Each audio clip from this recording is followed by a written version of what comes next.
얼마 전에 끝난 도쿄올림픽에서 사상 최초로 수소 성화가, 수소를 에너지로 사용하는 성화가 진행돼서 관심을 끌었는데, 오늘은 수소 경제 얘기 좀 하도록 할게요. 대표적인 게 수소차이고요. 관련된 인프라들이 많습니다. SC 글로벌 센터 김선규 소장님 함께 합니다. 소장님 어서 오세요. 네, 안녕하세요. 그동안 전기차 얘기를 많이 해주셨잖아요. 네네. 소재와 관련돼서도 했고, 전기차도 이제 막 개화하는 시작이거든요. 네네. 그럼 전기차 하면 아직까지 충분한 거 아니에요? 수소차 얘기를 지금 왜 해야 됩니까?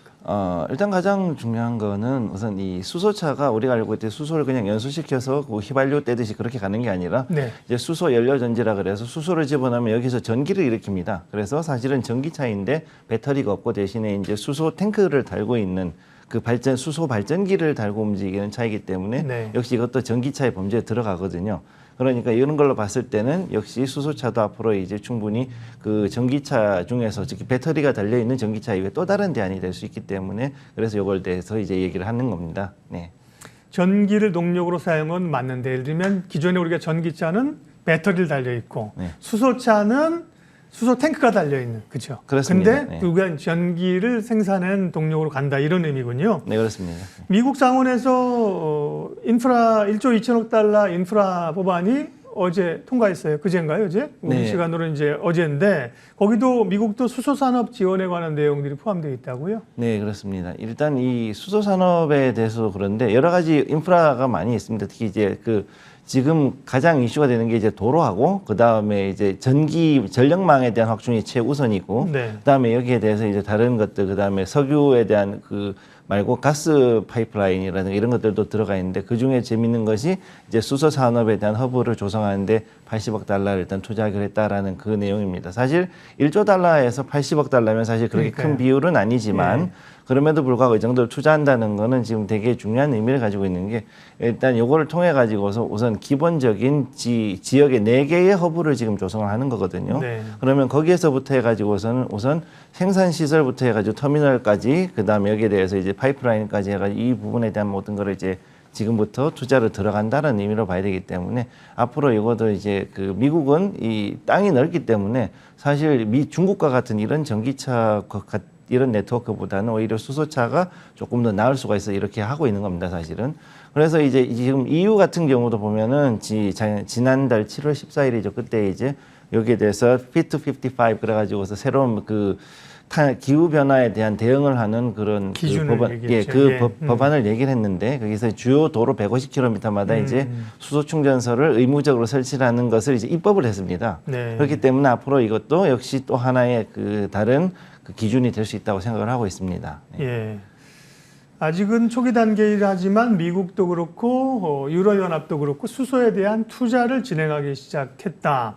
그러면 중기적으로 보면 이제 지금의 전기차하고 이제 함께 가는 그런 국면인가요? 전망을 좀 보면요. 네, 일단 투 트랙으로 갈 수밖에 없는 거죠. 네. 그러니까 일단은 배터리가 달려 있는 우리가 알고 있는 리튬 배터리로 가는 전기차는 일단 그러니까 로컬 에리아에서 돌아가는 그런 네트워크로서 가는 그 전기차 그리고 일반 일반적인 차량이 있지 않습니까? 세단이라든가 이런 정도 네. SUV까지는 가능한데 보다 더 먼 거리를 연결하는 뭐 수송 트럭이나 이런 거는 수소로 간다. 네, 그렇습니다. 왜냐하면 아직까지 이제 모터가 그만큼의 파워를 내기에는 아직까지 좀 기술이 부족하고 첫째로. 네. 그다음에 여기에 대해서 이제 일단 더 큰 출력을 내려고 그러면 일단 거기에 맞춰가지고 더 큰 발전기라든가 이게 달려야 되는데 그러면은 지금 현재 가지고 있는 배터리로 봤을 때는 지금 최근에 나온 F150 픽업 트럭 같은 경우가 이제 기껏해봤자 한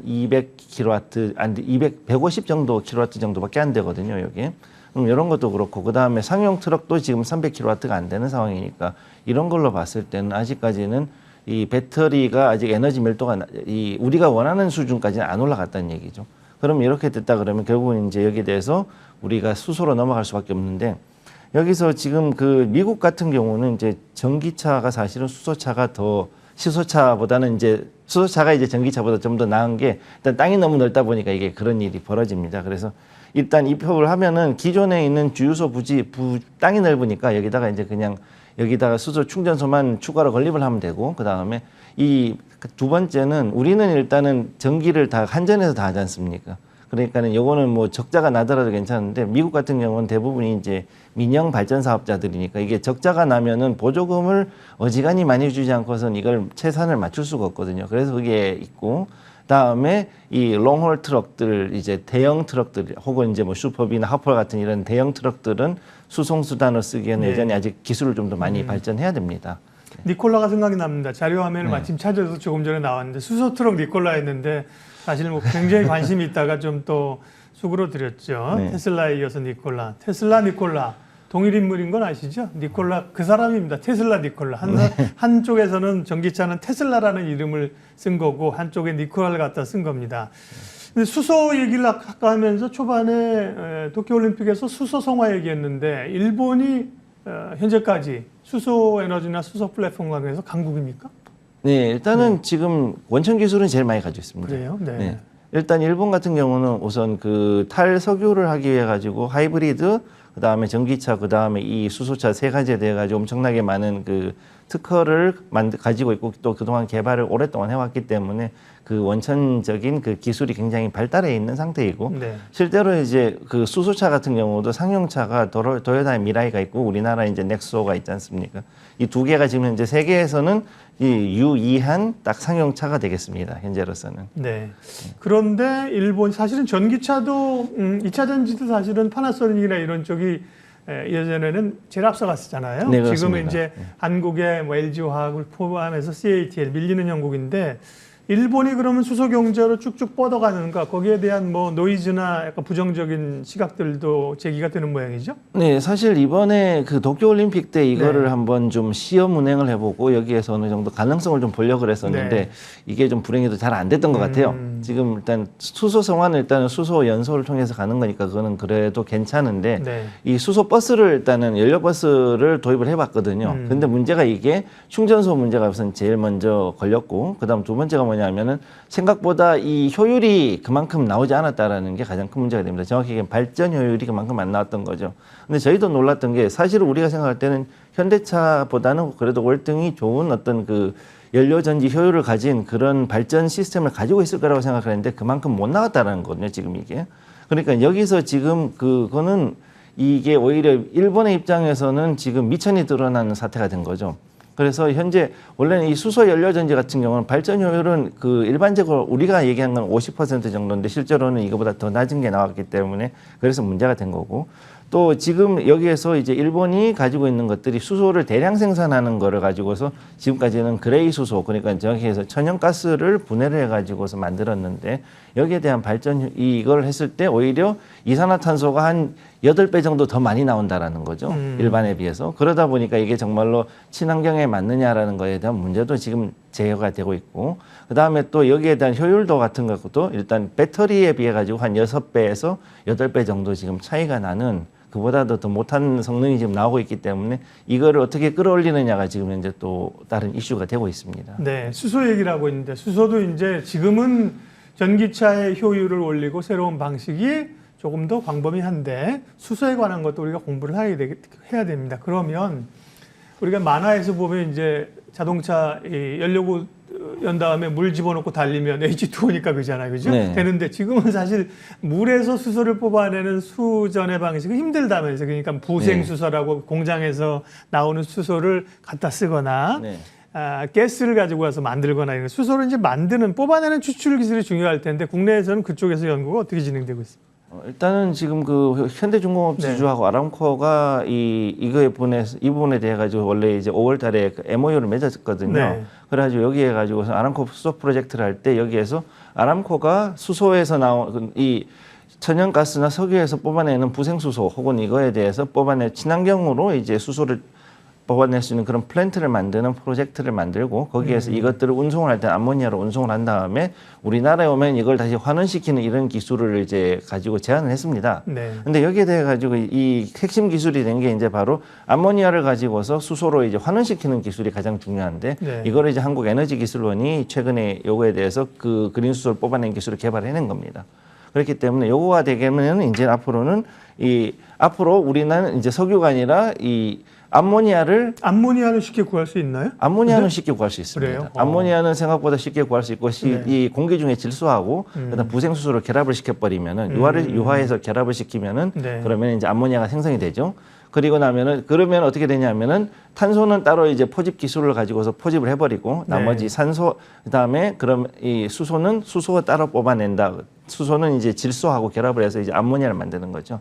그래서 그거를 이제 이 액화 암모니아를 만들어 가지고 앞으로 그거를 실어 가지고 우리나라 가져오면 이걸 이제 분해해서 다시 수소로 쓰는 그런 네. 기술이 되겠습니다. 수소를 만들어내는 기술에 관한 연구들이 이제 있는 거고요. 네. 수소를 만든 다음에도 이거를 이제 아까 이 충전할 수 있는 충전소까지 네. 이제 운반하고 이제 압축해서 저장하고 운반하는 기술도 굉장히 중요한 거잖아요. 그렇습니다. 네. 사실 그 부분에 대해서 이제 지금까지 암모니아선이라든가 이런 우리나라 조선이 굉장히 지금 발달해 있고 네. LNG선까지 이제 자체 개발했을 정도 있기 때문에 기술은 충분히 돼 있거든요. 근데 문제는 뭐냐면은 여기서 이제 이 우리가 가장 중요한 거는 여기에 대해서 촉매 정확히 얘기하면 이제 암모니아를 어떻게 수소를 만드냐는 이 촉매가 가장 중요한 부분이었는데 이거를 이제 어느 정도 국산화를 해내고 그다음에 보통 백금이라든가 이런 비싼 촉매들이 많이 들어가는데 이거에 들어가는 분량을 10분의 1로까지 줄여낼 수 있다는 게 되게 중요한 겁니다. 그래서 여기까지 해가지고 수소를 만들어내고 나면 그다음에 이제 액화수소로 들어가는데 현재 이 액화를 하는 거는 지금 현재 정부에서는 이제 2030년까지 이거를 액화수소 플랜트를 만들고 그다음에 핵심 기술 자재들을 이제 국산화 계획을 가지고 있는데 요거는 지금은 미국하고 일본, 프랑스, 그다음에 요 독일 같은 4개 정도의 나라만 지금 가지고 있거든요, 핵심 기술을. 네. 그러다 보니까 요거를 이제 우리가 국산화하고 요거에 대해 가지고서 좀 더 이제 발전시키려고 하다 보니까 여기에 대해서 정부가 이거를 이제 아젠다로 내놓은 겁니다. 그래서 여기 기체수소하고 액체수소 경제성을 비교해 보시게 되면은 충전소 공급량에 대해 가지고 하루에 이제 얼만큼 넣느냐, 만약 이거에서 봤을 때 기체하고 그다음에 액체수소 같은 경우 대략 한 20% 정도의 대략 20% 정도의 그 금액 차이가 나게 됩니다. 지금 일단 1만 대 수준에서는 그렇게 큰 차이가 나지가 않는데 이제 앞으로 5년 동안 해가지고 정부에서 더 공급을 한다든가 혹은 이제 시판되는 그 차량이 늘어날수록 여기에 대해서는 비용이 앞으로 더 줄어드는 여기 차이가 더 나는 거죠. 그래서 요걸 하기 위해서는 이제 앞으로는 고온 저압을 유지하는 기술하고 그 다음에 각종 소재 개발 특히 이제 그 탄소 섬유로 된 것들 하고 그 다음에 거기에 대해서 이제 각종 밸브들을 또 이제 국산화할 필요가 있습니다. 현재는 이제 일본 거를 다 갖다 쓰고 있거든요. 그러다 보니까 이걸 이제 국산화하는 게 특히 필요하죠. 네. 수소 얘기가 굉장히 재밌고요. 할 얘기도 많은데 오늘 어차피 한 번에 못해. 수소 얘기도 계속 얘기를 해야 되기 때문에요. 네.